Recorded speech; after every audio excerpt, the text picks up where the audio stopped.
Notre thème du jour est intitulé « Persister dans la prière ».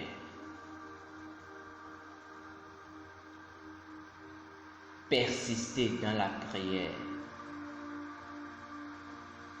Notre verset est tiré de Jean chapitre 5 verset 16 de la traduction littéraire King James Version.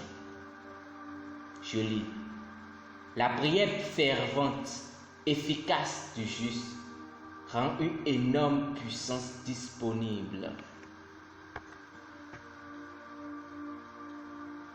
La version classique amplifiée de notre verset principal met l'accent sur la prière persistante.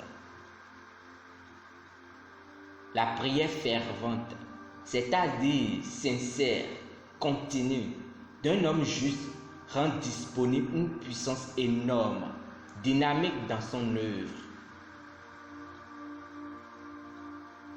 Le mot continu est une indication claire qu'il doit y avoir une certaine persévérance.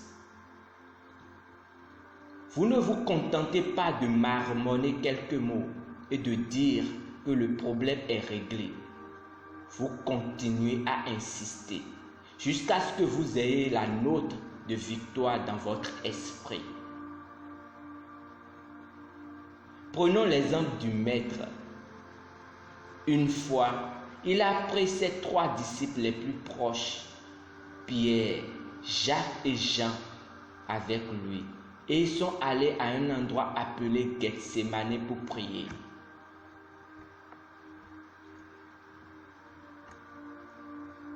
Matthieu 26, verset 39 nous dit: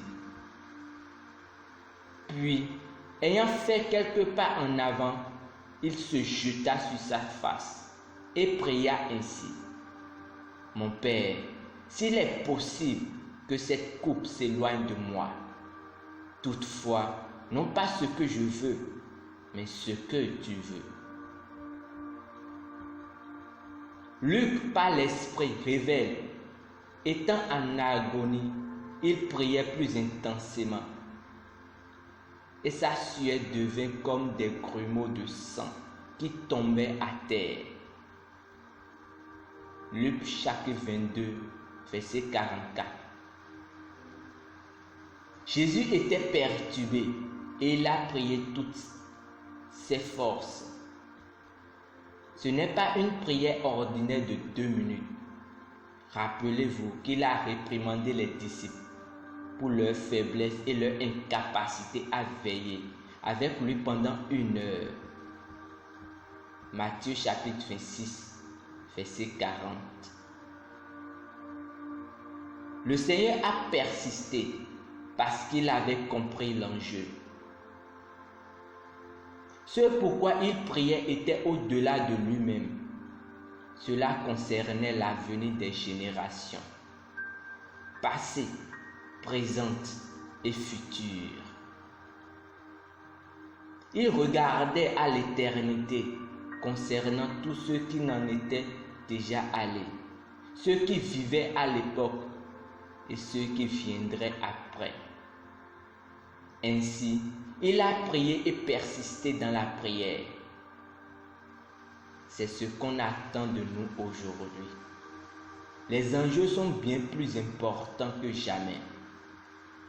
Il y a un combat pour les âmes des hommes et nous devons lutter dans la prière pour leur salut. Nous devons continuer à prier et à intercéder jusqu'à ce que la dernière âme qui doit être gagnée soit atteinte et amenée dans le royaume avant l'enlèvement de l'Église. Prions ensemble. Cher Père, merci de m'aider à bâtir une vie de prière forte et qui prévaut par le Saint-Esprit. À l'instant même, je prie pour un grand et puissant flot d'âmes dans le royaume. Ta gloire couvre la terre aujourd'hui et les âmes des non-convertis sont touchées par la lumière de ton évangile, les faisant passer des ténèbres à la lumière et à la liberté glorieuse des fils de Dieu au nom de Jésus le Christ. Amen. Étude approfondie au dévotionnel. 1 Timothée chapitre 2 verset 8. Luc chapitre 18 verset 1 à 5.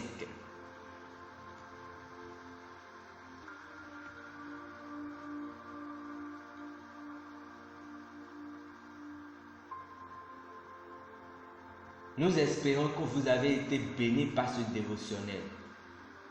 Nous vous invitons à faire de Jésus-Christ le Seigneur de votre vie en priant ainsi. Ô Seigneur Dieu, je crois de tout mon cœur en Jésus-Christ, Fils du Dieu vivant. Je crois qu'il est mort pour moi et Dieu l'a ressuscité des morts. Je crois qu'il est vivant aujourd'hui. Je confesse de ma bouche que Jésus-Christ est le Seigneur de ma vie à partir d'aujourd'hui. Par lui et en son nom, j'ai la vie éternelle. Je suis né de nouveau. Merci Seigneur d'avoir sauvé mon âme. Je suis désormais un enfant de Dieu. Alléluia. Félicitations, vous êtes désormais un enfant de Dieu. Pour recevoir plus d'informations sur comment vous pouvez grandir en tant que chrétien, veuillez nous contacter à l'une des adresses ci-dessous dans la barre de description. Et pour vous qui aimeriez demeurer dans la parole de Dieu, nous vous avons préparé un planning de lecture à découvrir aussi dans la barre de description.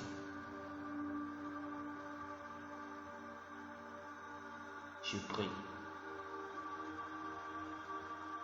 que le Saint-Esprit vous saisisse maintenant au nom de Jésus-Christ, afin que vous ayez à partir d'aujourd'hui une vie de prière fervente et jamais atteinte auparavant au nom de Jésus le Christ.